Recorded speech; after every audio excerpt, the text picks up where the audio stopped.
The rain fell in thin, needling lines over the sprawl of Belgrave Square, dampening the grandeur of one of London's most distinguished addresses. At number 43, an elegant, cream-coloured townhouse belonging to the late Sir Horace Kellam, industrialist and noted philanthropist. The butler opened the door at exactly 7:32 a.m. to begin his usual morning routine. The house, usually humming with a dozen servants and the sharp voice of Lady Kellam dictating correspondence, was quiet, eerily so. He made his way to the study, expecting the comforting clink of a teacup or the rustle of newspapers. Instead, the door stood ajar, and inside, slumped over the Persian rug, lay Sir Horace's body. Lifeless, a smear of dried blood along the temple, and beside him, a maid in uniform who none of them had ever seen before. She was young, no more than 23, and quite dead. Her face was pale, her uniform pristine, and her hands neatly folded on her lap. There were no signs of a struggle, no forced entry, and none of the household staff could recall hiring a new maid. Lady Kellam, upon being summoned, turned white as the drapes and uttered only, "That girl, she wasn't on my staff." By noon, Scotland Yard had arrived. Chief Inspector Japp stood stiffly in the study, watching officers comb for clues with their usual lack of delicacy. The uniformed girl had been removed, and Sir Horace's body was being examined by the coroner. There were no signs of poison, no defensive wounds, and no motive. He turned to Lady Kellam. "You're quite sure she didn't work here?" "I interview every servant myself, Chief Inspector. That girl, I've never seen her in my life." As the household gathered in the drawing room, murmuring and dazed, Japp closed the study doors and lit a cigarette. The case was strange.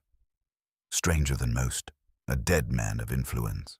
A second corpse in a maid's disguise. No one missing from the house. No theft. And the only key to the study still in Sir Horace's dressing gown. That evening, Japp picked up the phone. "He won't like being called in this late, but I have no bloody choice," he muttered. "Better the little grey cells than blundering in the dark." At 9 p.m., a black cab pulled up in front of number 43.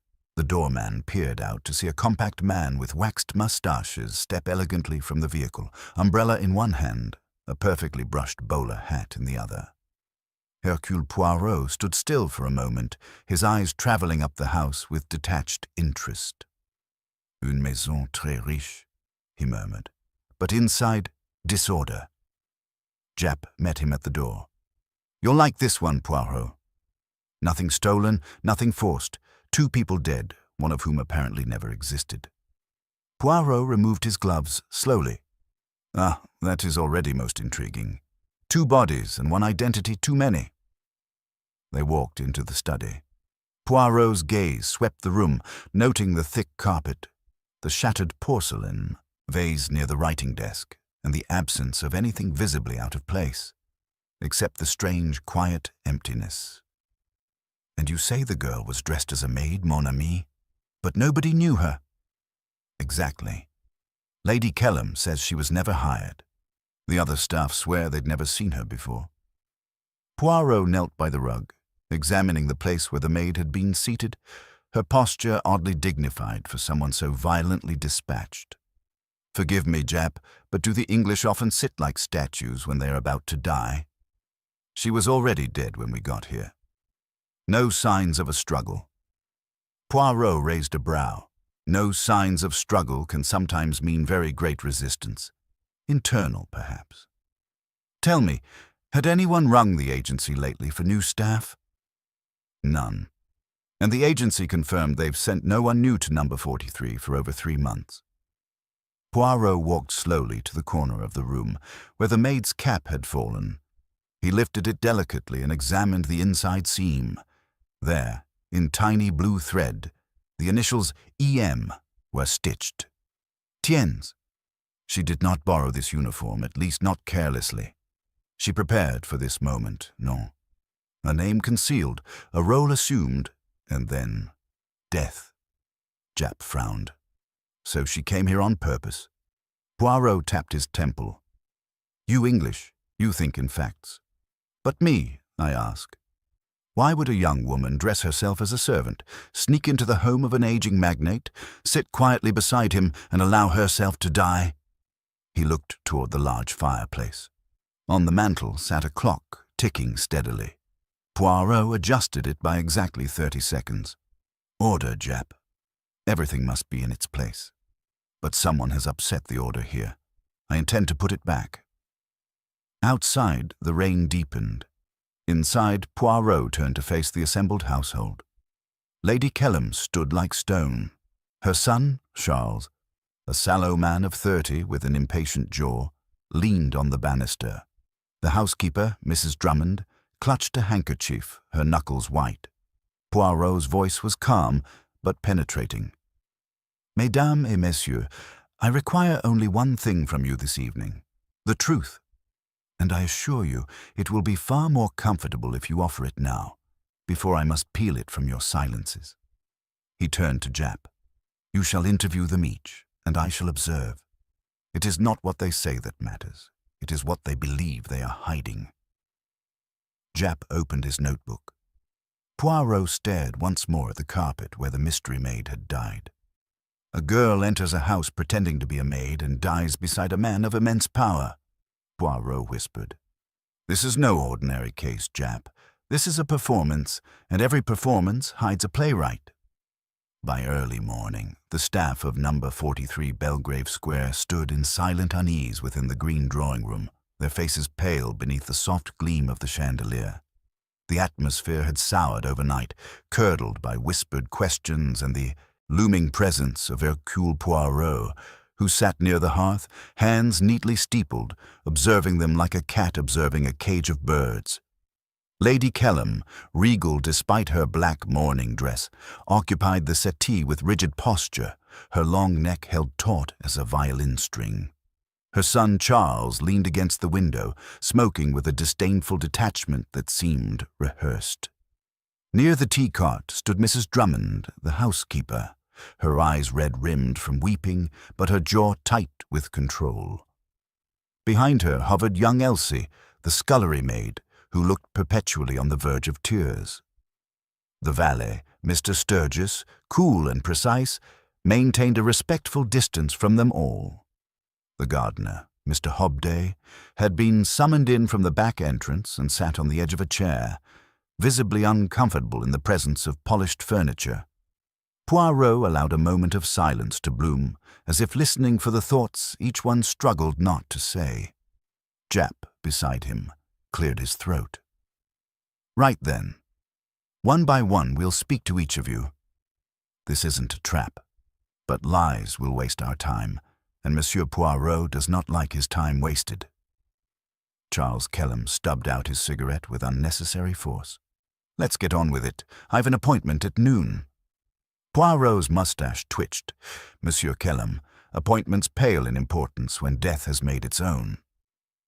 The interviews began in the study, with Jap leading each suspect while Poirot observed in silence, his gaze unrelenting, his attention fixed not on what was said, but on how it was said.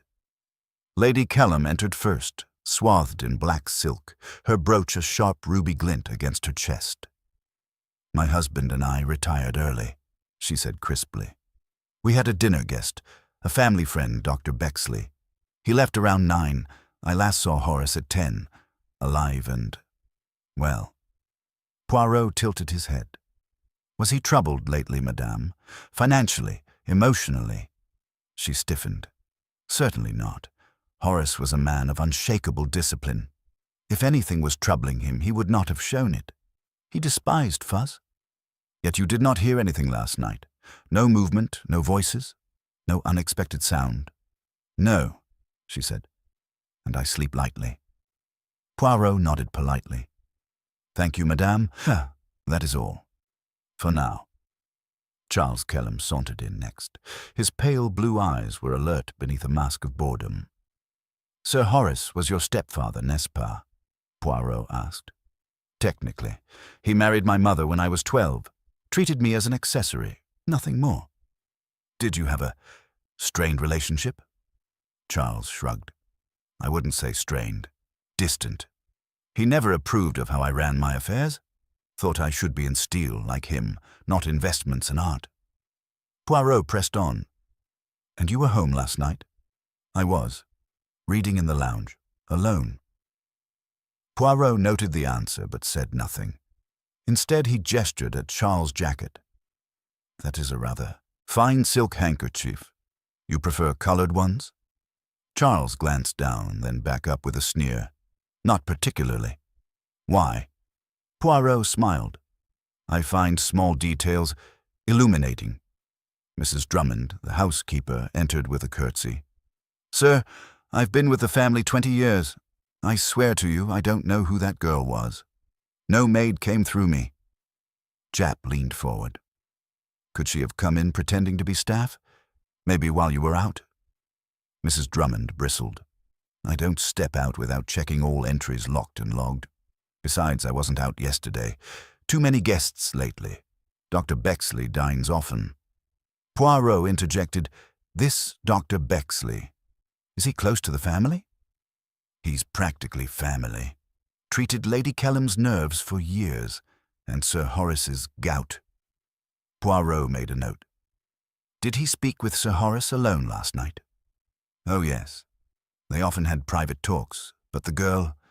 Sir, the girl, that's what I can't understand, who dresses up as a maid only to die like that. And she looked so... calm. Poirot murmured. Yes, calm is a strange word to use for the dead, and yet appropriate. Mr. Sturgis, the valet, was next. He had the manner of a man who could fold a pocket square with military precision. I last saw Sir Horace at 10 when I brought his tea and newspaper, he said. He was in his armchair, slippers on, reading the Financial Times. Nothing seemed wrong. Did you notice the girl? No, sir, but then again, I wouldn't have paid much mind to a scullery maid unless she'd caused trouble. Poirot leaned forward. And your master, did he ever receive unannounced visitors? Rarely. He detested unpredictability. Merci. Poirot dismissed him with a polite nod. Elsie, the young scullery maid, entered wringing her apron. She looked no older than 17 and couldn't seem to meet Poirot's eyes. I swear, sir, I don't know who she was. I'd never seen her before, she stammered. You're quite certain? Yes, sir, but I think I heard something last night. Not late, maybe just after 10, a soft knock. Downstairs. Why did you not say this before? Jap asked. I didn't want to be blamed, and it wasn't loud. Just a little sound, like a slipper falling, then footsteps. Poirot narrowed his eyes. Were the doors locked? I don't know. I just buried myself under the covers. Mr. Hobday, the gardener, sat uncomfortably as the final interview began. I ain't seen nothing, sir. I was long home by 7. Never go in the house after dark. I don't like the way it smells. Jap arched a brow. The way it smells. Hobday shifted. Like lavender and money. Makes my head ache. Poirot did not smile. That is the most honest thing anyone has said this morning, monsieur. When the interviews concluded, Poirot and Jap stood alone in the study once more. Well? Jap asked, folding his arms. Anything catch your fancy? Poirot looked out the window at the dripping hedges. Yes, mon ami. Several things. A missing key, a dead girl in disguise, a stepson who quotes disdain instead of grief, a doctor who is too familiar, and most of all, he turned, a house where everyone insists they heard nothing, yet something, quelque chose, was heard by the one person considered least reliable. Jap nodded. The scullery maid. Just so. She is young, and she fears being blamed. But she has told us the truth. Poirot's voice lowered, and someone in this house fears the truth more than anything. He glanced once more at the crime scene. Jap, let us summon Dr. Bexley tomorrow morning. I believe he is overdue for his own examination. The following morning, just after 10, Hercule Poirot stood precisely centered on the Persian rug in Sir Horace Kellam's study. the scene of the strange double death. Though Scotland Yard had already scoured the room, Poirot moved through it with a different energy, not searching, but noticing. He examined not the objects themselves, but their placement. The tassel on the left curtain pulled half an inch higher than the right, the ink blotter slightly askew from its tray, the poker beside the fireplace not fully aligned, each detail a whisper, and Poirot listened as though the room itself wished to confess. Japp entered briskly, shaking off the mist from his coat. Bexley's in the drawing-room, surprised but not shaken. I don't like that man. Poirot turned slowly. Non, because he is not a man one instinctively suspects. But I have found, mon ami, that sometimes the quiet ones are not so quiet behind closed doors. Together they walked to the drawing-room where Dr. Felix Bexley, a well-groomed man in his 50s, waited near the fireplace. His manner was smooth, practiced. He greeted Poirot with a polite nod and a firm handshake. "Ah, Monsieur Poirot, it is an honor. I've read your work in the Journal of Applied Criminology. I assume this is no ordinary house call." "Indeed not," Poirot said, sitting opposite him. "2 deaths in one night, Doctor. One expected if age and tension be factored. The other, unexplainable." Bexley adjusted his cuffs. "Lady Kellam asked me here the evening before last. Sir Horace had been restless, irritable. Nothing alarming, but he wanted advice on his blood pressure medication." "Was he alone with you?" Japp asked. "For a time. Charles came in briefly. Otherwise, it was just Sir Horace and I." "Did he mention anything unusual?" Poirot asked, watching the doctor's response. Bexley's expression didn't flicker. He was preoccupied, yes. Not anxious. More annoyed. I presumed it was domestic. "Did he mention a new maid?" "Not a word. But then, Horace was not involved in household minutiae." Poirot steepled his fingers. "Doctor, forgive me, but how long have you been attending to the Kellam family?" "Over a decade. I treated Lady Kellam during her nervous exhaustion after the war, and later advised Sir Horace on diet and aging." "You are practically family, then?" Bexley gave a small smile. "They'd never say so aloud, but yes, I've been to this house more times than I can count." Poirot nodded, then rose. "Merci, Doctor. You are most helpful." As Bexley left, Japp leaned in. Too smooth by half, but nothing concrete. Poirot gestured for Japp to follow him upstairs. "Come, let us revisit the domestic quarters. There is still something out of balance here." On the 3rd floor, the servants' wing stretched in narrow, dimly lit corridors. Mrs. Drummond accompanied them with a candle, explaining the arrangement. "This is where Elsie and the other maids sleep. The empty room at the end was last used 3 months ago. We haven't had a new maid since then." Poirot paused before the empty room. He stepped in. Dust coated the surfaces undisturbed, except for the bed frame, which bore a faint impression, and the corner of the rug, which had been tugged half a foot askew. Poirot knelt. Beneath the rug, a hairpin. He lifted it carefully. "A woman has been here," he said softly, "and she tried to cover her presence." Mrs. Drummond looked horrified. "But no one sleeps here. The linen is never changed." "Exactly," Poirot said. "And yet it was slept in recently. So she was not just here to die. She stayed. She planned." They returned to the study. Poirot stared once more at the ornate writing desk. What if she came to meet Sir Horace? Not to harm him, but to confront him. "About what?" Japp asked. Poirot opened the drawer. Inside, neatly stacked, were personal papers, letters, ledgers, a cheque-book. But tucked between them was a folded letter with no envelope. The handwriting was neat, feminine. Poirot read silently, his eyes narrowing. "Sir, I have waited too long for you to acknowledge me. I do not seek fortune, only truth. You know who I am. I shall come to you, and you will see my face at last." E.M. Poirot handed it to Japp. We have our girl's initials. We have motive, not robbery, but identity. This girl came not to deceive, but to be seen. Japp frowned. You think she was related to Sir Horace?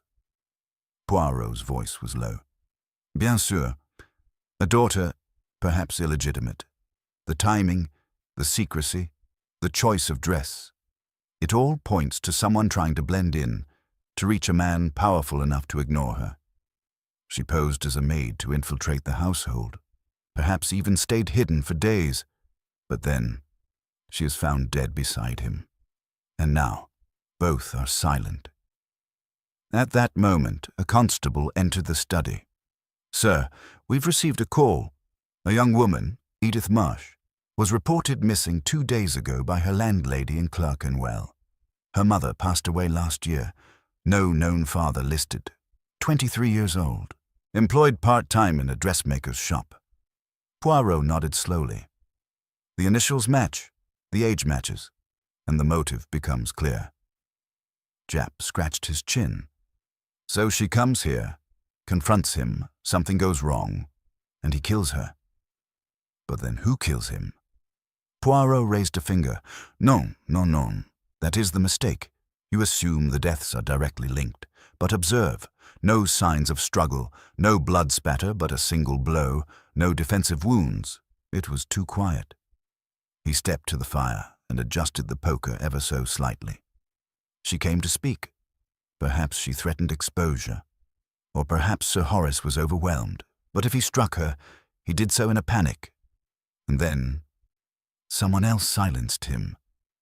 Japp's brow furrowed. Someone who didn't want the truth to come out. Poirot tapped the edge of the desk. Or someone with more to lose than either of them.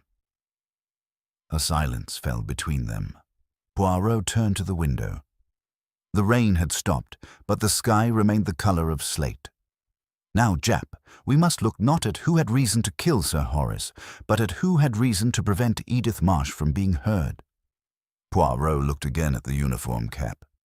She didn't work here, but she knew how to act like she did, and that is not something one learns from imagination alone. Someone instructed her, someone inside. Japp looked grim. You think there's a conspirator? Poirot's voice hardened. I think there is a teacher, and perhaps an inheritor. He turned toward the hallway where footsteps echoed faintly. Call Charles Kellam back in. I wish to ask him about a check his stepfather never signed, and about a girl named Edith, whom he very likely met before her arrival in uniform. Charles Kellam returned to the study with an expression hovering between irritation and forced politeness. He adjusted his cuffs as he entered, wearing the same navy blazer from the day before, and greeted Poirot with a tight nod. You wanted to speak to me again, Monsieur Poirot? Poirot gestured toward the chair opposite the fireplace. Mais oui. I regret the intrusion, but there are certain inconsistencies which require your personal insight. Monsieur Kellam, please sit. Charles obeyed with visible reluctance, crossing his legs and folding his arms. Japp leaned against the door, arms also folded, but less elegantly. Poirot held up the letter found in Sir Horace's drawer. Do you recognize the handwriting? Charles gave it a cursory glance and shook his head. No, should I? Poirot's tone remained pleasant, but precise. That depends. You see, this young woman, Edith Marsh, is not simply a stranger in a maid's uniform. She was last seen 3 days ago in Clerkenwell. Her initials match those sewn into the cap she wore. And this letter, written with trembling dignity, implies she believes Sir Horace was her father. Charles's brow arched slightly. That's quite the accusation. No, it is her belief, but here is where I seek clarity. Would you be so kind, monsieur, as to explain why your name appears on a partial check stub in Sir Horace's checkbook? A check dated 2 weeks ago, but never completed nor torn out. Charles shifted. My stepfather had promised to fund a property I was interested in, a gallery space in Mayfair. He changed his mind at the last minute. Poirot nodded slowly. Curious. And when did he inform you of this change? A few days before his death. Did he give a reason? Charles hesitated. Said he was revising his will. Said I needed to earn his investment. Did that upset you? Charles smirked, though there was no humor in it. He enjoyed withholding. He called it teaching lessons in character. Oui. And this was before or after you became acquainted with Miss Edith Marsh? The question landed like a stone in a still pond. Charles's eyes narrowed. I've never met her. Poirot tilted his head. Strange. Her landlady recalled her receiving flowers 2 weeks ago. White lilies, from a Mr. K. She could not remember the first name. Charles's foot began tapping. Coincidence? Perhaps. But also curious that Miss Marsh began inquiring about Sir Horace's connections around the same time, specifically asking at St. Aldwyn's registry about any confidential records related to paternity acknowledgements. Someone warned her off. A man, tall, fair, fashionable. Japp stepped forward. You fit that description, Charles.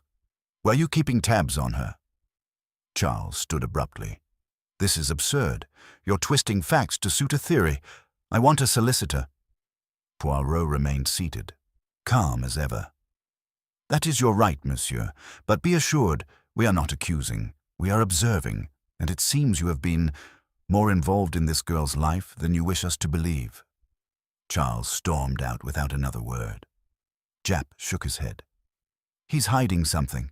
Question is, was it guilt or self-preservation? Poirot turned back to the desk and gently tapped the glass inkwell. He fears exposure, not discovery. There is a difference. Later that afternoon, Poirot requested Mrs. Drummond return. She arrived clutching a bundle of linen in her arms. I thought you might want this, sir, she said. It's from the empty servant room. I changed the sheets myself this morning after you pointed out the bed had been slept in. This was the pillowcase. Poirot examined it carefully. Along one edge, a faint smear of powder, not dust, clung to the fabric. He sniffed it. A light scent of lavender talc. Cheap, nothing like Lady Kellam's imported perfumes. Beneath it, a hair, long and dark. He nodded. She stayed here, yes. But she did not simply sneak in. She had help. Someone gave her the uniform, told her which corridors were watched, and ensured she was not seen. Mrs. Drummond's eyes filled. You think someone here aided her? I think someone here owed her something, or feared what she knew. As Mrs. Drummond left, Poirot turned to Japp.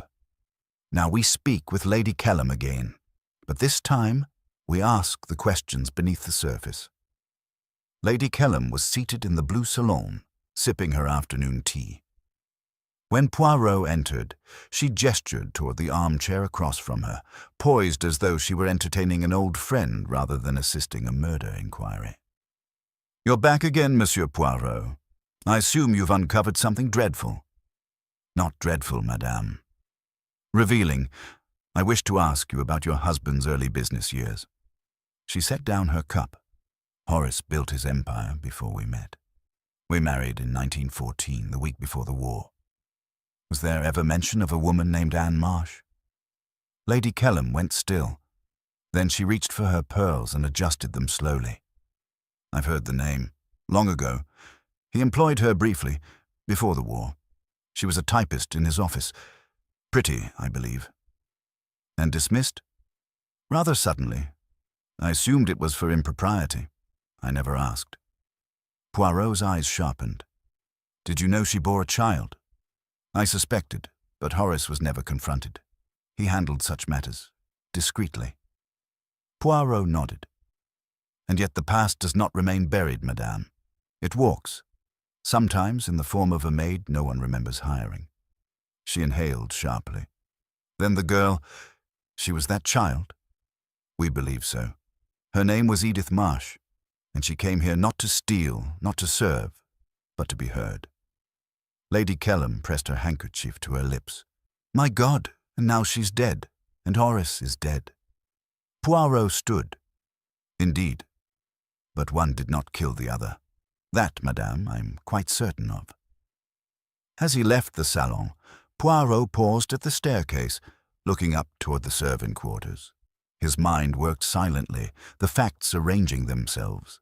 A hidden daughter, a family secret, a young man with a lost inheritance, a household of eyes trained to overlook what did not belong, and someone within, who silenced the truth before it could be spoken aloud. He returned to the study just before dusk, the light outside dimming to orange. Jap waited near the mantel. Well, Poirot spoke softly. We now know who she was, but not why she died. That answer is locked in fear, not malice. Fear, and we must pry it free gently. Tomorrow, Jap, we bring back the entire household, one by one, not for questions, but for contradictions. Jap looked confused. What do you mean? Poirot smiled faintly. It is not what they tell us, it is what they told each other. We have not yet let them speak in front of one another. That is where the truth begins to leak. And les petites contradictions, they will shout louder than any confession. He tapped the edge of the desk once more. Also, we must examine the uniform, not just the name stitched in it, but the hands that stitched it, for that was no random acquisition. That uniform came from this house. The morning sun cast a dull silver light over Belgrave Square as Hercule Poirot returned to number 43. Umbrella tucked neatly beneath his arm, his hat immaculate as always. Inside, the air was taut. The household staff had been summoned to the drawing room once again, but this time not for formal interviews. They were simply asked to be present. Poirot paced slowly before the fireplace, his eyes touching each face with surgical focus. I thank you all for returning, he said, clasping his hands. We are no longer investigating a mystery of identity. We now know the young woman who died was named Edith Marsh. We know she posed as a maid and that she stayed, briefly, within this house. What we do not know, yet, is how she died, and why Sir Horace Kellam followed her in death so soon after. Nervous glances passed between the servants. Charles stood near the window, arms crossed, avoiding his mother's eyes. Lady Kellam sat rigid in an armchair, lips drawn tight. Poirot continued, But now, I must draw your attention to something small, seemingly trivial. The maid's uniform Miss Marsh wore. It was not hired, it was not stolen, it was prepared. The stitching, the seams, the insignia, identical to those used by this household. Someone here provided it. A gasp came from Elsie, the young scullery maid. She stepped backward instinctively, then covered her mouth. Poirot turned to her gently. Mademoiselle, did you make her uniform? Elsie shook her head furiously. No, sir, I didn't, but I think I know who might have. Every head turned. Jap stepped forward. Speak plainly, girl. Elsie glanced toward the housekeeper, then at the valet. I was down in the laundry room one afternoon, just after the Kellams hosted that charity dinner. I heard Mrs. Drummond arguing with someone. Not loudly, just tight voices. I didn't catch everything, but she said something like, You shouldn't have promised her anything. Poirot turned slowly to Mrs. Drummond, whose mouth had dropped open. That's ridiculous, she said, pale. She must have misunderstood. I've been under pressure. I raise my voice often. But promises? To whom? A stranger? Poirot walked forward, speaking calmly. The room where Edith stayed had its linen changed after the body was found. That linen was taken by you, madame, and the pillow held lavender talc that matched your personal sachets. You did not offer it knowingly, perhaps, but you cleaned her trail. Why? Mrs. Drummond trembled slightly. I didn't realize it was hers. I thought it had been used by one of the new hires. There were no new hires, Jap said sharply. Poirot stepped closer. The truth, madame. You knew her. Perhaps not intimately, but you helped her. Why? There was a long pause. Finally, her voice, broke. She came to the back door a week before it happened. Said she wanted to speak to Sir Horace. I turned her away. She came again. Said she was his daughter. I didn't believe her, but she looked so desperate. Polite, calm. Not mad like some of them. I told her to go. But she returned, Poirot said softly. Yes, and she had a uniform. I don't know how she got it, I swear. She told me she just needed a place to rest. She said she wouldn't be seen, that she'd speak to him and leave. She begged me not to tell the others. I thought if I kept it quiet, it would pass. Jap was furious. You harbored an intruder in a murder scene. Mrs. Drummond cried out. She wasn't dangerous. She was kind, soft-spoken. I thought she'd just have her say and vanish. Poirot raised a hand. This is what I needed, madame. Not blame. Only clarity. You were the bridge between the house and the girl, and I believe she trusted you. Mrs. Drummond nodded, broken. I let her down. Poirot turned away and walked to the center of the room. Now, let us address the obvious. His eyes found Charles again. You claimed not to know her, yet she received lilies from a man using only the initial K. She lived near a place you visited frequently, an art dealer in Clerkenwell, and your bank card was used at a cafe 3 doors down 2 weeks ago. I checked. Charles glared. You've been watching me. Poirot's tone was smooth, observing. Your pattern, monsieur, suggests you had contact with her, possibly brief, possibly longer, but you knew.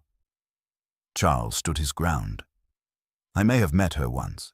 She came to a gallery opening, asked about my family, claimed she was a fan of my photography. She was lying, clearly. I brushed her off.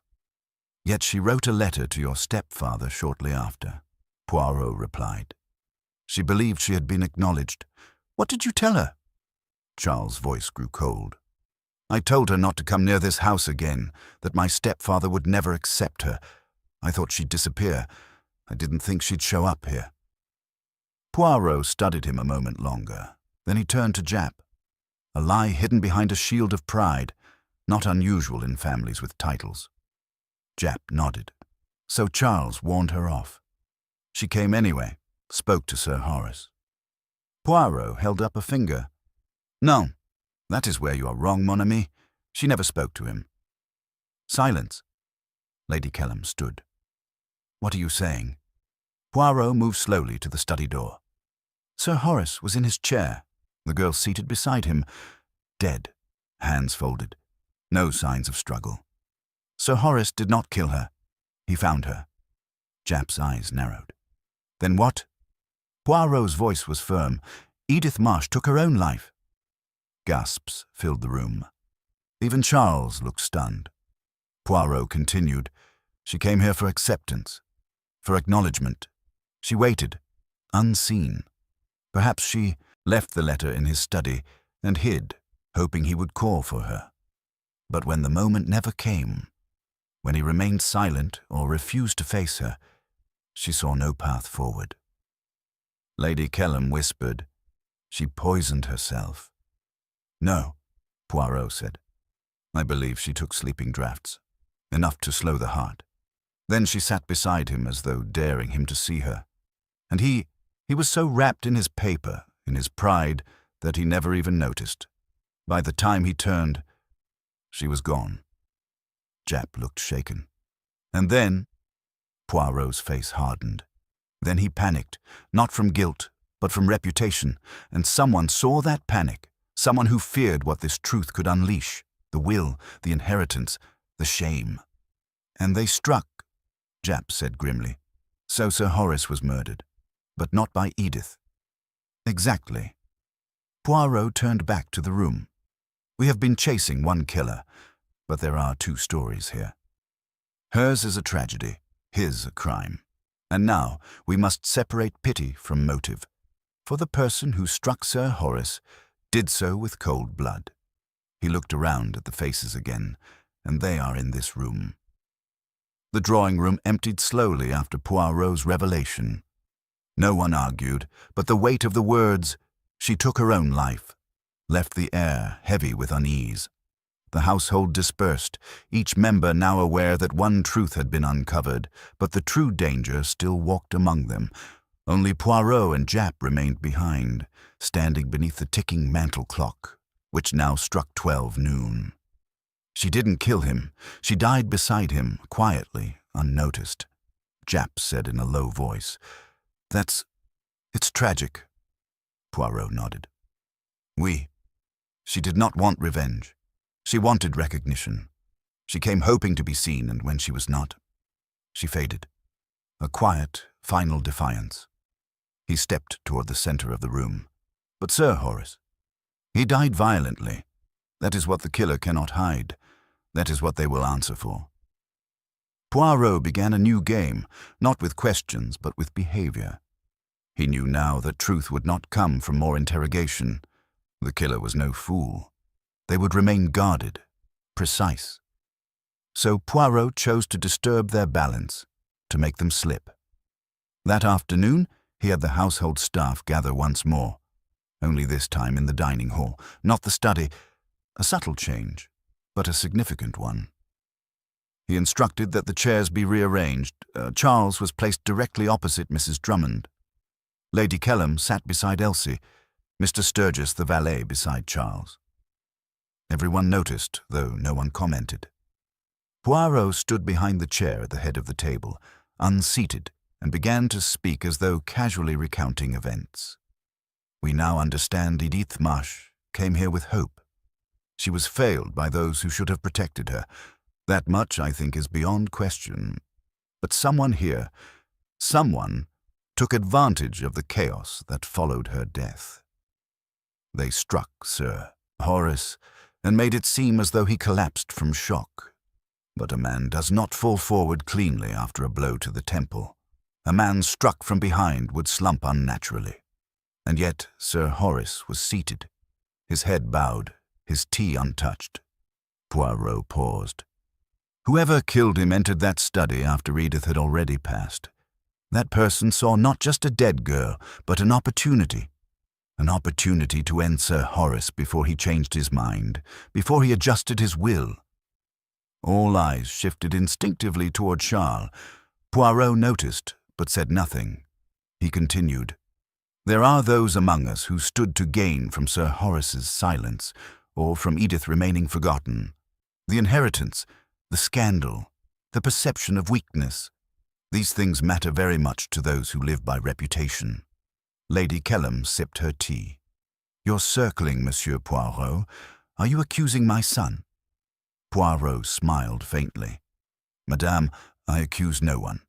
I merely observe how certain truths make some people flinch and others freeze. That is always more revealing than answers." He turned to Mr. Sturgis, the valet. "You are a man of precision, monsieur. A man who notices patterns. Tell me, did Sir Horace ever alter his routine?" Sturgis straightened. "Rarely. His day began at 7, ended at 10. Tea was served at the same hour. Even his socks were rotated by color. Then surely you would know if anything was out of place that evening." Sturgis hesitated. "I did find his tea untouched, and he was wearing his Monday slippers on a Thursday. That was strange." Poirot nodded with genuine interest. "A man so precise does not make such errors, unless he did not dress himself." The room went still. Mrs. Drummond dropped her spoon. Japp looked up. "You're saying someone redressed him after death?" "Possibly," Poirot said, turning. "Or someone brought him the wrong pair and he never had the chance to object. A small detail, but details matter." Elsie spoke up quietly. "Miss Marsh. She asked me where the tea service was stored. I didn't think anything of it. I thought she was new and just nervous." Poirot turned to her gently. "You saw her before she died?" Elsie nodded. "Only once. A glimpse. She was carrying a tray, but she wasn't heading toward the kitchen. She was going upstairs." Poirot's brow furrowed slightly. "Upstairs?" "To the master bedroom," Elsie said. I remember because she looked lost. I told her, "The study's down the other hall." She nodded, turned back. That was it. Poirot glanced at Jap. She tried to find him earlier. Perhaps he wasn't there. Perhaps he never saw her before she died. Charles stood abruptly. "What does any of this prove?" "You've got nothing. This is just theatre." Poirot nodded slowly. "But the theatre, monsieur, reveals far more than the script. It reveals how the audience reacts. For example, why such defensiveness when your name has not been spoken in accusation today?" Charles said nothing. Poirot approached the fireplace and picked up a small poker, the same one used to strike Sir Horace. He turned it in his hands and walked over to Lady Kellam. "Madame, you were in your room at the time of Sir Horace's death, yes?" "I was, as I said before." "You heard nothing? No sound, no disturbance?" "No." Poirot tilted his head. "But this house echoes, madame. I stood in the corridor outside your room. I heard Jap cough from the study. A blow, such as this poker delivered, would ring through the wood panels." Lady Kellam stiffened. "I had taken something to sleep." "Ah," Poirot said. "And yet you woke quickly when the butler found the body." "I'm a light sleeper." Poirot smiled faintly. "Except when you are not." She stood. "Monsieur Poirot, if you have an accusation, make it." "Non, madame, not yet. The truth is not yet ripe." He gestured toward Jap. "But we are nearly there. There is only one final matter. The document that Sir Horace began drafting, a revision to his will. It was never filed. But it exists." Jap nodded. "We found fragments in the fireplace.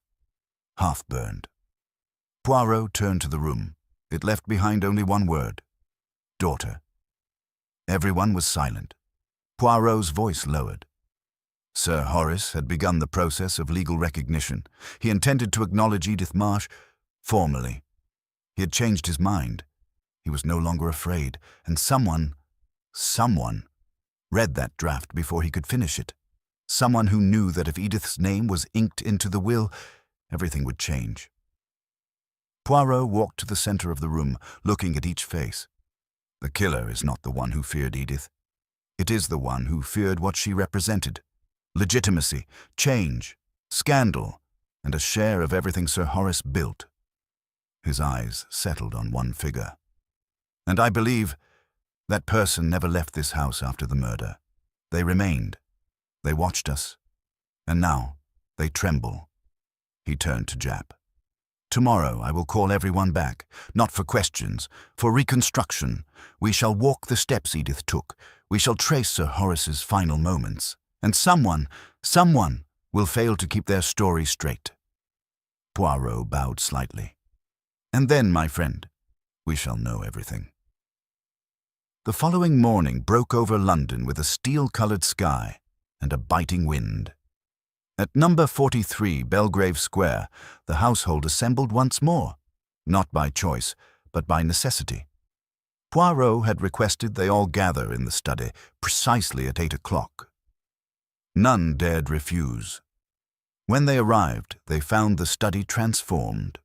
Poirot had repositioned the chairs to match their exact locations on the night of Sir Horace's death. The tea tray had been replicated, right down to the half-eaten biscuit and folded newspaper.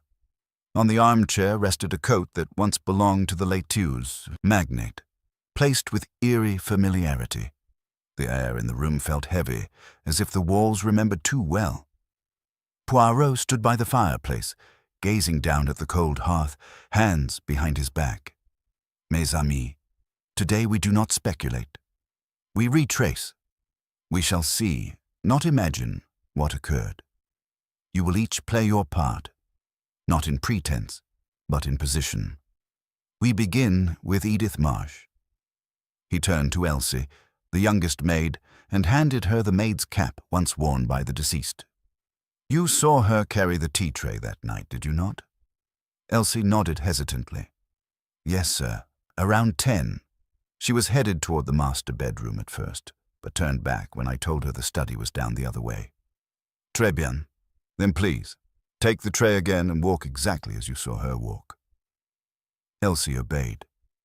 She carried the tray from the corridor to the door of the study, entered quietly, and paused in front of the armchair. The silence returned, pressing down like a weight. "She sat here, beside Sir Horace," Poirot said. "She waited. She hoped. And then she swallowed a fatal dose. Likely from a bottle hidden in her apron, one we still have not recovered." He turned to the others. "Now, each of you, where were you at this moment? Between 10 and 11. They repeated the familiar answers. Lady Kellam in her room, Charles reading in the lounge, Mrs. Drummond in the kitchen, Sturgis attending to silverware, Elsie in bed. Poirot walked slowly to the tea tray. He lifted the cup that had been recreated by his request. Edith's cup contained traces of a sedative. Not uncommon. But what caught my attention was the spoon. Stirred with the left hand. Yet she was right-handed, as noted from the writing in her letter. "Curious, no?" Japp stepped in. "So someone else stirred the cup." Poirot nodded. "Indeed. Someone who added the sedative. Someone who did not trust Edith to die alone." Lady Kellam gasped. "You mean she was helped?" "No, madame. I mean she was insured." Poirot turned to the room. "I now believe that Edith intended to frighten her father into recognition. But the dose she took was not fatal. Not immediately. She would have become drowsy, compliant. Someone saw their moment and deepened the dose. Slipped something extra into her cup." Charles looked up sharply. "That's absurd." Poirot fixed his eyes on him. "Is it? And yet when we found her, her hands were folded. Her expression was calm, but no glass, no bottle, only the cup. Someone finished what she began." He paused, allowing the tension to build. And this someone remained nearby, possibly waiting for Sir Horace to respond. But he did not panic. He did not scream. He simply froze. And then, realizing what had happened, realizing what she was and what she wanted, he may have decided finally to grant her wish. He reached for the letter, for his pen, to write her name. Poirot stepped to the desk and lifted the charred edge of a document preserved from the fireplace. But he was too late. The killer struck before the ink dried. The silence that followed was broken not by a gasp, but by the shriek of Mrs. Drummond outside in the hall. Poirot and Japp rushed out. They found her standing beside the linen cupboard, face pale, lips trembling. "There's something in there," she cried, "in the laundry bag." Poirot gestured for Japp to open it. Inside, amidst crumpled sheets and towels, was a small glass vial, its label half scratched off, but clearly readable. Laudanum. Caution. Lethal in excess. Japp whistled. "Well, that solves the missing poison question." Poirot turned to the housekeeper. "Who else has access to this cupboard?" "Everyone. It's just the laundry drop. We collect it once a day." Poirot narrowed his eyes. "And who washed the sheets from the unused servant room?" Mrs. Drummond stammered. I did, myself." Poirot said nothing for a long moment. Then he turned to Japp. "We must check for fingerprints on the bottle. If the killer was careless, we may finally have something solid." But it wasn't the bottle that brought the next revelation. That night, Poirot remained at the house well past midnight. He sat alone in the study, reviewing notes by lamplight. Just after 1 o'clock, the door creaked open and Mr. Sturgis, the valet, stepped in quietly. "Monsieur Poirot," he said, "I couldn't sleep. There's something I've not said. Not because I meant to deceive, but because I wasn't sure it mattered." Poirot gestured for him to sit. "I saw someone enter the study just after 11 that night," Sturgis said. "I was polishing in the hallway. They were quick, silent. But I recognized the jacket." Poirot leaned forward. "Whose jacket, Mr. Sturgis?" There was a long pause. "Charles Kellam's." Poirot's eyes sharpened. "You are certain?" Yes, it's the cream herringbone, custom cut. He wore it to the gallery auction last month. Hard to miss. Poirot rose. Why did you not say this before? Because if I was wrong, I'd be accusing a man of murder. But I'm not wrong.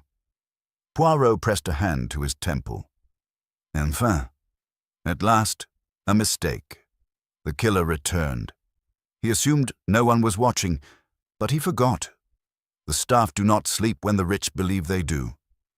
Poirot thanked Sturgis and waited until he had gone. Then he walked slowly to the fireplace and stared into the cold grate. This was not a murder of rage, nor one of passion. It was convenience. Sir Horace was going to change everything, and Charles, he could not risk it. The next morning, Poirot stood before Japp in the yard. We have our moment, mon ami. Tomorrow, we gather them once more, not to question, but to accuse. Japp nodded grimly. And the proof? Poirot smiled. Mais oui. We have the coat, the cup, the letter, the vial, and now the witness. He straightened his cuffs. Now we arrange our theatre. The final act begins. The study was quiet again. A strange calm had settled over number 43 Belgrave Square, a calm born not of peace, but of approaching judgment. Hercule Poirot sat alone that afternoon, his fingers tracing the edge of the half-burned will fragment like a man reading Braille. Around him, objects were no longer just things. They were witnesses. The glass vial, the folded maid's uniform, the letter signed E.M. And now, the unspoken testimony of a man who had served silently for decades. Sturgis. Poirot closed his eyes and leaned back in the chair Sir Horace had once occupied. What had the man been thinking in his final hour? Had he looked upon Edith and felt guilt, regret, recognition, or simply irritation at an inconvenient truth returning? Poirot did not need Sir Horace to speak. The truth now resided in the overlooked, the ordinary, the out of place. He stood and moved toward the coat rack near the door. Most of the garments had been removed for evidence, but one item remained, a cream herringbone jacket with custom buttons. Charles Kellam's, the very one Sturgis had identified during his late-night confession. Poirot removed the jacket carefully, laying it flat on the study table. He examined each seam, each cuff, each pocket. In the right inner pocket, he found what he expected, a torn corner of parchment, lightweight, ivory, and faintly scented with lavender. He lifted it with tweezers. It matched exactly the edge of the letter from Edith Marsh. Ah, he whispered. So, you took it from her, but not before you read it. He turned the slip over. On it were 5 words, scrawled hastily in pencil. You are no better than him. Poirot stared at the sentence for a long time. The pronoun him, surely it referred to Sir Horace. But you? That had been meant for Charles. She had confronted him after all. That changed everything. Poirot stepped back, eyes narrowing. He imagined it now, in full. Edith Marsh, drugged but coherent, confronting Charles in the dim hallway outside the study. He'd promised her silence, perhaps even sympathy, but when she showed him the letter, her father's promise to amend the will, Charles understood the threat, not only to the inheritance, but to the myth of their family's respectability. He'd taken the letter, ripped it, poisoned her tea, waited. Then, when Sir Horace began to act, when he began to write, Charles struck. Not out of rage, but to preserve the lie. Poirot turned suddenly to the far wall where a large framed photograph of the Kellam estate hung. Something had nagged at him for days about it. Now, he stepped close. The photo showed Sir Horace with a young Charles, both standing on the steps of a country manor, but in the lower corner, hardly noticeable, was a young woman in a housemaid's uniform, caught mid-step. She had the same jawline as Edith. Poirot smiled faintly. Not Anne Marsh. That's Edith. She was here before, years ago. She worked here, briefly. She wasn't lying. He removed the photograph from the wall. Behind it, tucked into the wooden backing, was a folded page. It was yellowed with age, but intact. Another letter, this one signed Anne Marsh. Horace, I will not trouble you again, but I have placed our daughter in your household, as you once said she might earn her place. Her name is Edith. She is discreet. She does not know the truth yet, but she will. I am done hiding for you. Poirot replaced the photograph slowly. He stood in silence, his thoughts aligning like chess pieces before checkmate. Anne Marsh had placed Edith in the Kellam household years ago, likely as a maid. Sir Horace dismissed her. Perhaps Charles recognized her later, perhaps not immediately, but eventually. But Edith had always known where she belonged, and when she returned, she did so not out of vengeance, but conviction. Poirot now had all the pieces. Edith's presence years before, her return as a maid, her letter to her father, the confrontation with Charles, the missing bottle, the herringbone jacket, the slip of paper, the handwriting, the final insult. Now he only needed one final reaction. That evening he invited Charles Kellam back to the study, alone. Charles entered with less confidence than before. His jacket was gone. His gaze shifted to the photograph that now hung slightly askew. You wanted to see me? Poirot gestured to the desk. Please, sit. Charles obeyed. Poirot placed the torn note on the table. Do you recognize this? Charles stared. No, but it was in your jacket. I don't know how it got there. Poirot nodded calmly. That jacket was also seen by Sturgis, worn by the man who entered the study after Sir Horace dismissed the staff, the same man who left no fingerprints on the poker, but wiped it with a handkerchief. Poirot lifted another evidence bag. This handkerchief, monogrammed C.K. Charles looked away. Poirot continued, and this, he held up the photograph, shows your stepfather with a housemaid in the corner, the same maid you claimed you'd never met. Yet she worked in this house once, long ago, quiet, unnoticed, until she returned. Charles stood abruptly. You think I killed them both? No. I think you killed one and buried the truth of the other. You did not make her take the laudanum, but you made sure it finished her, because you could not let her speak. Charles' voice rose. You have no proof. Poirot walked to the fireplace and placed the slip of paper into the flames. It curled, blackened, and vanished. I have enough. The rest is conscience. And I believe, Monsieur Kellam, you have just enough of one left to feel it. Charles stared at the fire. For a moment, Poirot thought he might speak, but instead he turned and left the room without a word. Japp stepped in from the side room. You think he'll crack? Poirot adjusted his cuffs. No, I think he already has. It is not the gallows he fears, it is the disgrace, and men like Charles fear that more than death. He tapped the mantelpiece once. We have our killer, Japp, and now we assemble everyone, one final time. I shall speak, they shall listen, and the truth at last shall be complete. The drawing room of number 43 Belgrave Square was unusually still. At precisely 11 o'clock, as requested, the entire household assembled for what everyone knew was the final act. Lady Kellam sat nearest the fire, her expression unreadable. Mrs. Drummond looked pale, her hands wringing the same lace handkerchief over and over. Elsie and Mr. Hobday stood awkwardly by the door. Mr. Sturgis waited silently, arms behind his back. Charles Kellam entered last, face blank, and took his place near the far window, keeping his distance from everyone. Japp stood by the door, notebook in hand, but he made no move to speak. It was Poirot who took center stage, standing with his back to the fire, his gaze sweeping slowly across the faces before him. Mesdames et messieurs, you have been most patient. You have answered questions, endured suspicion, and watched a quiet tragedy unfold within your walls. But now, the moment has come to put every piece in its place. As always, it is not the facts that solve the case. It is their arrangement. He moved to the table, where a few items had been laid out.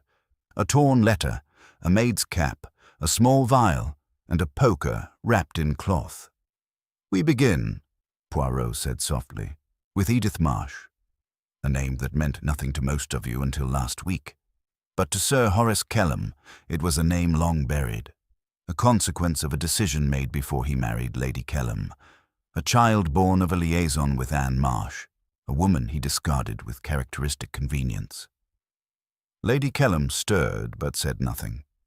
Poirot continued, "Years later, Edith Marsh returned to this house, not out of revenge but out of hope.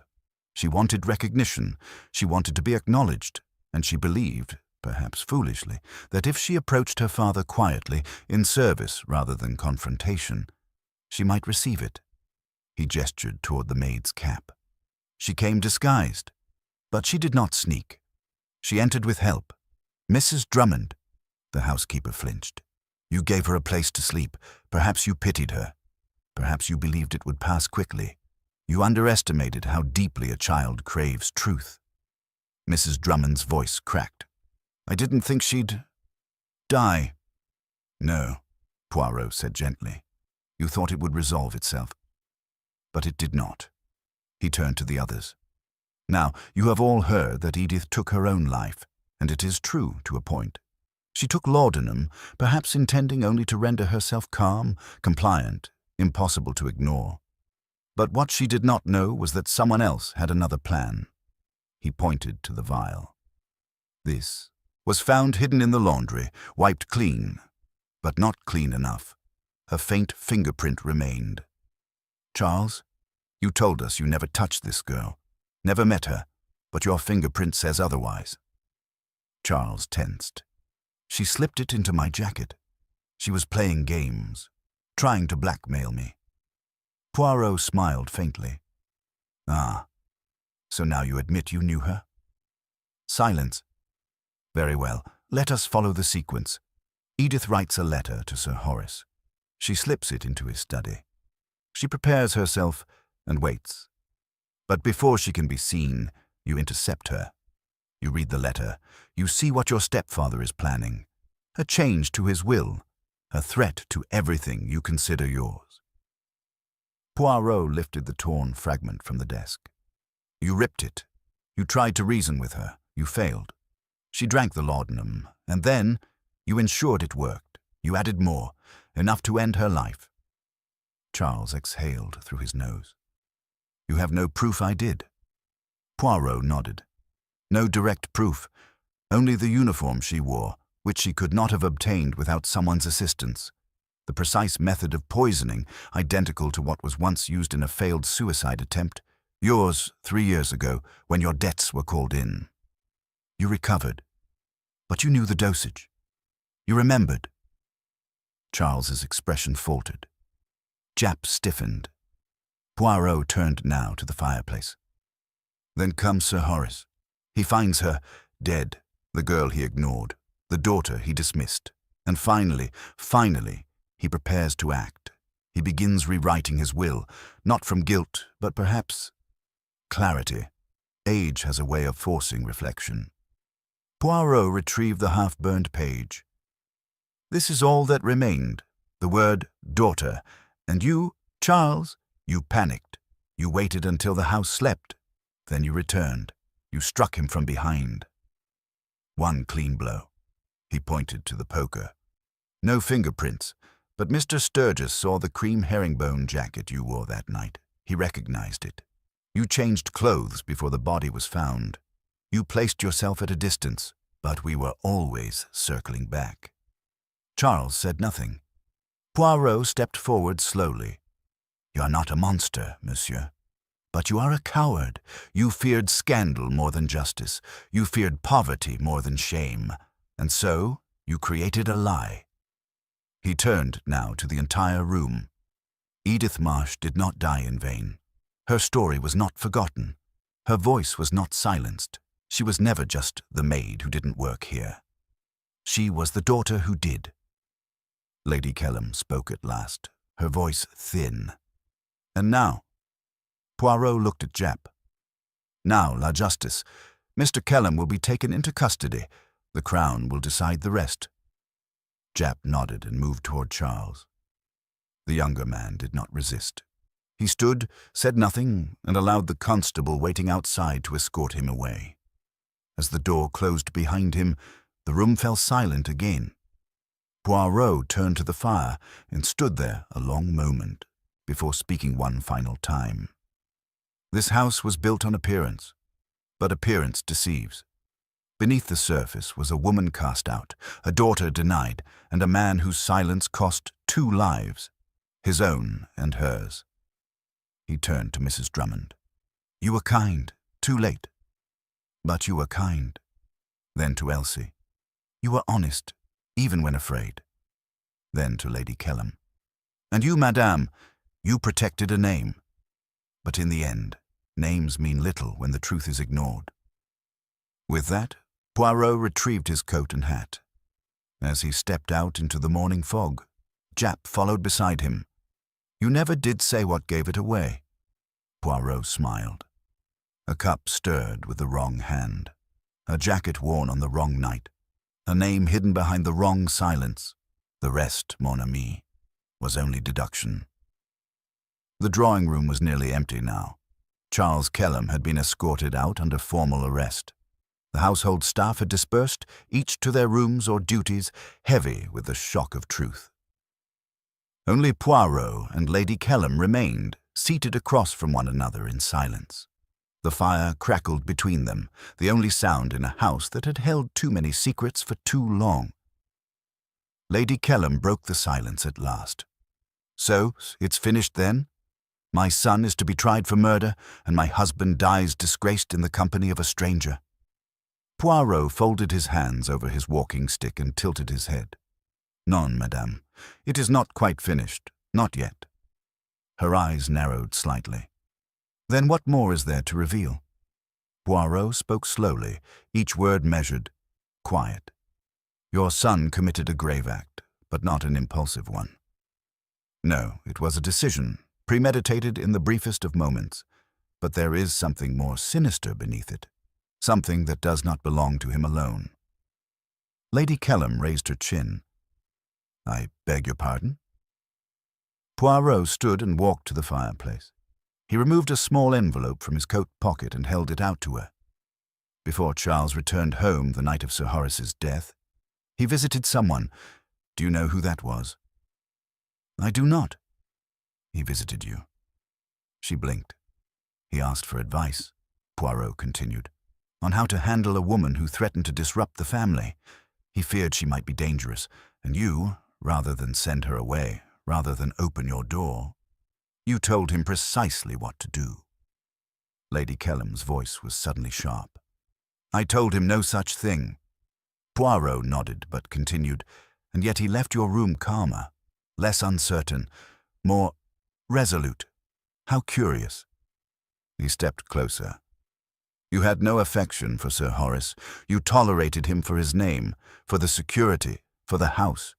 But you hated his unpredictability, and when you realized he intended to change his will, to grant a share of his wealth and reputation to a daughter born of disgrace, you decided it could not stand." She stood now too, but slowly, hands trembling just slightly. "I did nothing." Poirot said softly, "Non, madame, that is precisely the problem. You did nothing when you could have stopped it. You let Charles believe the only solution was silence. You encouraged the idea that disgrace was worse than guilt. You passed him the poison, perhaps not with your hands, but with your words." Her lips pressed together, but she didn't speak. Poirot went on, his voice rising just enough to fill the room. "You didn't strike Sir Horace, but you made it possible, and more than that, you ensured Edith Marsh would never speak. Not once did you seek her out. Not once did you offer her a word, a glance, a moment. She was not a stranger. She was the shadow of your husband's past, and you wanted her gone. Lady Kellam's voice returned, cool, measured. You're accusing me of complicity in a murder I did not commit? Poirot met her gaze. I'm accusing you of something worse, of guiding a weaker soul toward a crime because you lack the courage to confront the truth. You are not the hand that killed. You are the voice that allowed it. There was silence. The fire crackled. Then she sat again, slowly, the facade beginning to slip. I wanted it to end, she said. I wanted it all to stay quiet. Horace was preparing to throw everything away. For a girl he'd never claimed. He said he owed her. But what about us? What did we deserve? To watch the name Kellam handed off to a bastard? Poirot nodded quietly. So Charles killed to protect that name. But it was you who taught him that nothing mattered more than appearances. She didn't answer. Poirot crossed to the desk and retrieved one final item, a black and white photograph, the same one from the study. He pointed to the lower corner where Edith had once been captured in passing years ago. She had already been here once. You must have seen her then. Lady Kellam didn't look. She would have served you tea, perhaps helped you dress. Did you ever wonder why she looked at you with such silent attention? Did you recognize her face even then? No answer. Poirot spoke gently now. You are not the villain of this piece, Lady Kellam, but you are its architect. Lady Kellam closed her eyes. When she opened them again, they glistened with a sheen of defiance, one final flicker of pride. Would you have done differently, Monsieur Poirot? If a girl came to your door and threatened everything you'd built, everything you'd given your life to? Poirot's voice was calm. Yes, I would have opened the door. She nodded once, then looked away. Outside the window, the fog of London hung low, blurring the outlines of the world beyond the gates. In here, however, nothing remained blurred. Poirot walked toward the exit but paused at the threshold. She will not be forgotten, you know. Lady Kellam looked up. Who? Edith Marsh. He tipped his hat. She came seeking a father and found only silence. But in death, she did what she could not in life.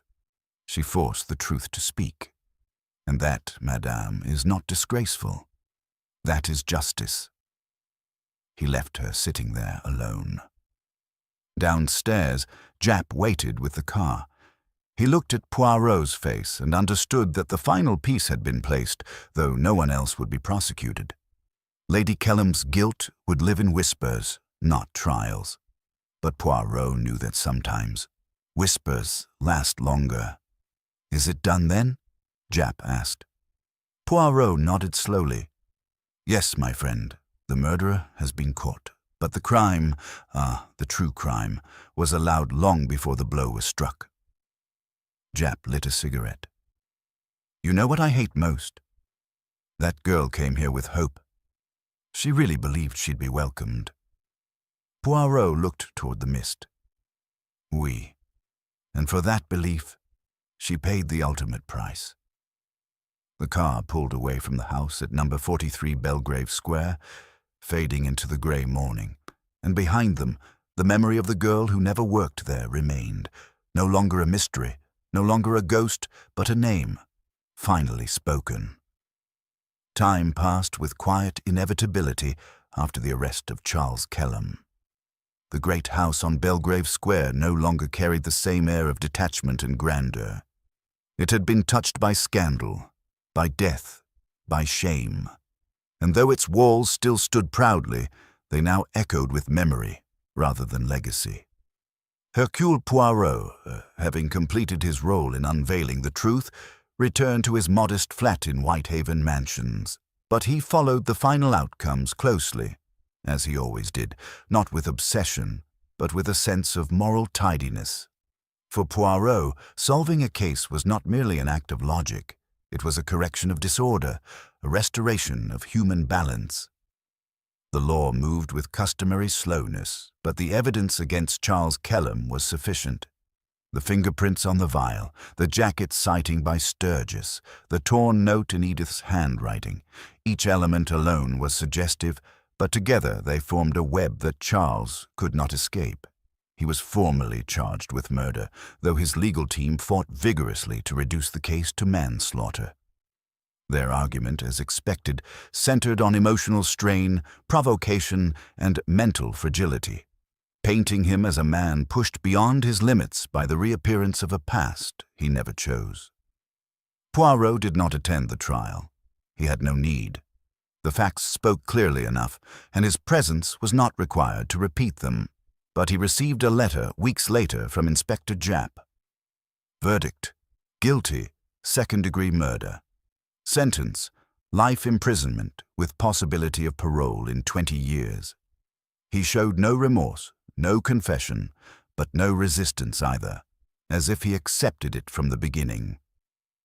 Poirot read the letter in silence, then folded it precisely and placed it in his drawer. The case, as far as the courts were concerned, was closed. But justice, Poirot knew, rarely ended with a sentence. Lady Kellam, once the unshakable matriarch of the Kellam name, withdrew entirely from London society. Her last public appearance was the week after the trial, at a charity function where she stood rigid and spoke only when spoken to. Whispers followed her, but none dared confront her directly. A month later, she sold the Belgrave Square residence. The new owners arrived with decorators and quiet efficiency, removing every trace of the Kellam history. Portraits were taken down, furniture replaced. Even the garden hedges were trimmed into a different shape. Lady Kellam relocated to a private villa in the south of France under her maiden name, never to be seen again in public circles. There was no arrest. Poirot had never pushed for one. The moral weight of what she had done, what she had allowed, was heavier than prison walls. She would live, yes. But in solitude, her world had not ended. It had hollowed. As for the staff of the Kellam household, they scattered like leaves from a broken tree. Mrs. Drummond, once proud and orderly, left service entirely. She moved to a small town in Devon to live with her sister, quietly retiring from domestic work. Before leaving, she wrote a brief letter to Poirot. I failed her. I let fear speak louder than compassion. I pray she rests knowing someone did care, even if I showed it too late. Elsie, the scullery maid, found work in a quieter home near Richmond, where she was reportedly treated kindly and earned better wages. Poirot had arranged for a small recommendation on her behalf, unsigned but effective. She carried the experience not as shame, but as strength. Mr. Sturgis, the loyal valet, remained in service with another London household, this time with a widowed magistrate who valued discretion over drama. Sturgis never spoke of the Kellams again, but he did visit a florist every December, leaving white lilies at the gate of Belgrave Square. Poirot noticed, and what of Edith Marsh? Her body was buried quietly, without ceremony, in a small cemetery outside Clerkenwell. At first, no one claimed her. Her name meant little to those still alive. But Poirot saw to it that a headstone was placed, not extravagant, but firm, respectful. He paid for it himself, anonymously. The inscription read, Edith Marsh, 1901-1930. She sought only truth. She gave only silence. She left behind a name that now must be remembered. He visited once, just once, stood before the stone with his hat in hand and bowed his head. And then he left. There was no need to speak. She had spoken enough. The will Sir Horace had tried to amend remained in dispute for months. With Charles in prison and no direct claim by Edith, the estate fell to litigation. In the end, most of the assets were absorbed by distant cousins, distant charities, nothing scandalous, just quiet redistribution. The Kellam name lived on, barely, but not with pride. As for Poirot, he took no payment. When offered, he refused politely. "I did not do this for your family, madame," he had told Lady Kellam. "I did this for a girl who had no one." He returned to his routines. Breakfast at 8. Newspaper folded properly. Egg boiled precisely 5.5 minutes. Slippers aligned. But from time to time he would glance toward his desk drawer, the one containing Edith's torn letter and the photograph from the Kellam estate. He never destroyed them. He kept them as quiet reminders. Not every case ends with applause. Some end in silence, and some in sorrow. One rainy afternoon, some months later, Poirot received a parcel with no return address. Inside was a single photograph. The Kellam house, now stripped of its gates, its grandeur faded. On the back was written, in careful script, she was never the maid, she was always the daughter. Poirot smiled faintly and returned it to the envelope. Justice, in this case, had not come with grand pronouncements or dramatic trials. It had come in small acts, in broken pride, in lived consequences, in names finally spoken aloud. And in that, Edith Marsh, forgotten by her father, ignored by society, rejected by wealth, had at last been seen. It was a grey morning in early spring when Hercule Poirot returned to Belgrave Square, not for duty, not for investigation, but for closure. The Kellam house stood vacant now. The new owners had not yet moved in. Boards covered the front windows. A thin layer of dust collected along the iron railing. The once meticulous hedges had grown unruly, the gate creaking in the wind like a voice trying to speak after months of silence. It looked smaller than Poirot remembered. Not physically, but symbolically. The grandeur had bled out. He stood on the pavement, gazing up at the second floor where Edith Marsh had once been hidden in plain sight, where she had waited quietly, dressed in a borrowed uniform, hoping someone would look at her long enough to truly see her. Poirot held his hat in both hands, his gaze steady. He had nothing left to say to the house, but to the memory it held, that was different. He crossed the square and sat on a weather-worn bench opposite the property. Around him, London moved on. A taxi sped past. A mother hurried a child along the curb. A newspaper boy shouted something inaudible on the corner. Life, indifferent and impatient, continued without pause. But Poirot sat still, reflecting. This case had unsettled him more than most, not for its complexity, though the lies had been layered with care, but because of its simplicity beneath the surface.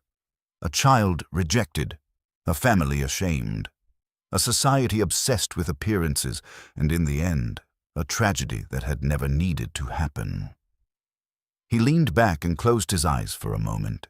In his youth, Poirot had believed that solving a murder was enough, that finding the culprit restored balance to the world. But age had changed him. Now he saw that justice often came late, and when it arrived, it did not always heal. Edith Marsh had died quietly. Her life had barely caused a ripple in the world that ignored her. And yet in dying, she forced the truth into the light. She became something more than what society had allowed her to be. She became remembered.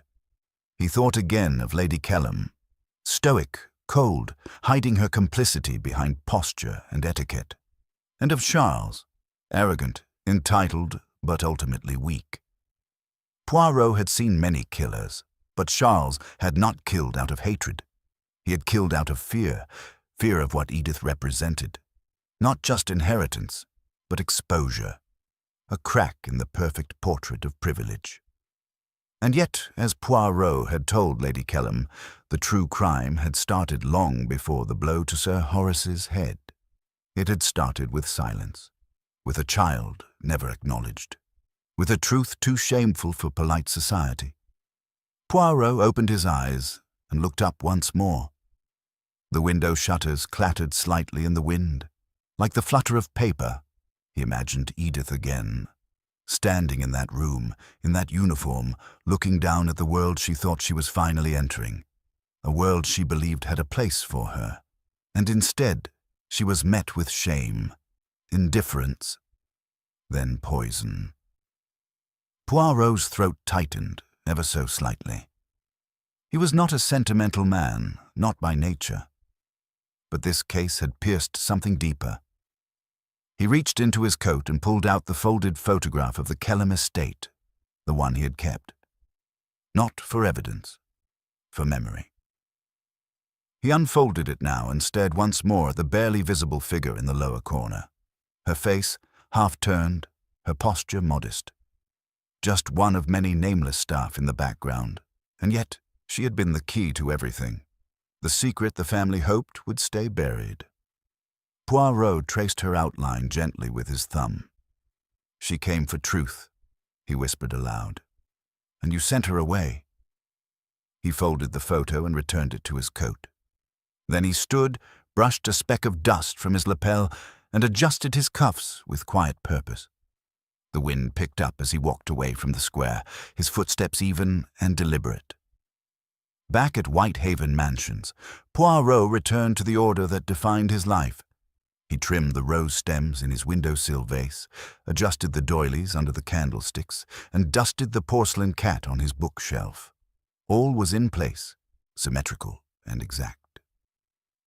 But later that evening, as he sat by the fireplace, he pulled out his personal case book, the one he kept not for the courts, but for himself.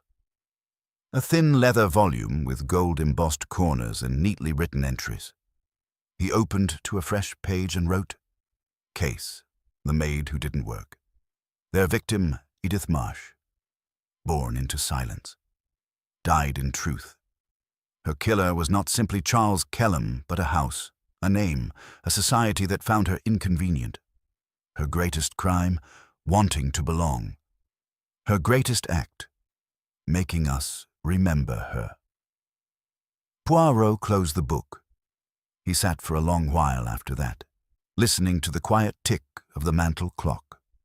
In a world that often valued titles over tenderness, etiquette over empathy, he would remember Edith Marsh. Not as a maid, not as a scandal, but as a daughter who finally had her name spoken. As the clock struck 9, Poirot rose, turned off the light, and left the room in perfect order. And in that quiet, Edith Marsh lived on, not as a mystery, but as a memory. Some weeks later, as spring light returned to London, Poirot found himself seated at a small wooden desk in the office of the city registrar. The room was unremarkable. Grey filing cabinets, rubber stamps, faint scent of old paper, but what he had come to do was not ordinary. The clerk at the counter, a man with horn-rimmed spectacles and mild indifference, skimmed the request Poirot had placed before him. He raised an eyebrow. "You're petitioning to update the death record of one Edith Marsh." "Why? And you are not a relative?" "No," Poirot replied. "But I was the only one who listened to her." The man looked down at the form again. "This kind of request is rare. People usually forget the deceased. Not amend them." Poirot offered a faint smile. "That, monsieur, is precisely the problem." After a moment's pause, the clerk nodded. "We'll process the request. The note will read, recognized posthumously as the illegitimate daughter of Sir Horace Kellam per investigative records and testimony submitted to Scotland Yard." Poirot inclined his head. "Merci." He left without ceremony. No parade, no applause. But he carried something important, something the courts could not award and society could not deny, acknowledgement, and in his mind, that mattered more than any conviction. He spent the rest of the day walking the quieter edges of the city, Clerkenwell, where Edith had once lived, Pimlico, where she had last worked, and finally, the graveyard. There, beneath a thin elm tree, stood the headstone he had arranged. Still modest, still clean, still visited by no one but him and, occasionally, Sturgis. He stood before it now. No hat, no gloves. Just Poirot, a man of exactness and formality, allowing a moment of humility. "She has a name now," he said aloud. not only in death, but in memory. He knelt, placed a small bouquet of lilies at the base, and stood again. You were not the maid, you were not the lie, you were the one true thing in a house of masks. He walked away in silence. Back at Whitehaven Mansions, Poirot was greeted by his post, bills, invitations, newspapers, and one envelope with no return address. Inside was a photograph. Again, the Kellam house, but now empty. The hedges cut down, the plaque removed, and in the corner, a small handwritten message. She was seen, no name signed, but Poirot knew it had come from someone who once served there. Perhaps Sturgis, perhaps Mrs. Drummond. It didn't matter. What mattered was that Edith Marsh had not vanished. Later that evening, Poirot prepared his report. Not for the police, not for the press, but for himself. He sat down, opened his casebook, and wrote, "The case of Edith Marsh is not one of murder alone. It is a case of omission, of generational cruelty polished in silver and buried beneath fine rugs. She entered a world that had no place for her and left behind a truth that forced it to look at itself. The guilty have been punished, yes. But let us not confuse punishment with justice. Justice came when her name was acknowledged, when silence became speech, when the maid who didn't work there was finally given her title, daughter." Poirot closed the book, and this time he left the page unmarked by the case number. It would remain the final entry, for this story had no sequel. It had only a truth that waited too long to be told. He rose, adjusted his tie, and straightened the candlesticks on his mantel. Everything in its place, even the past,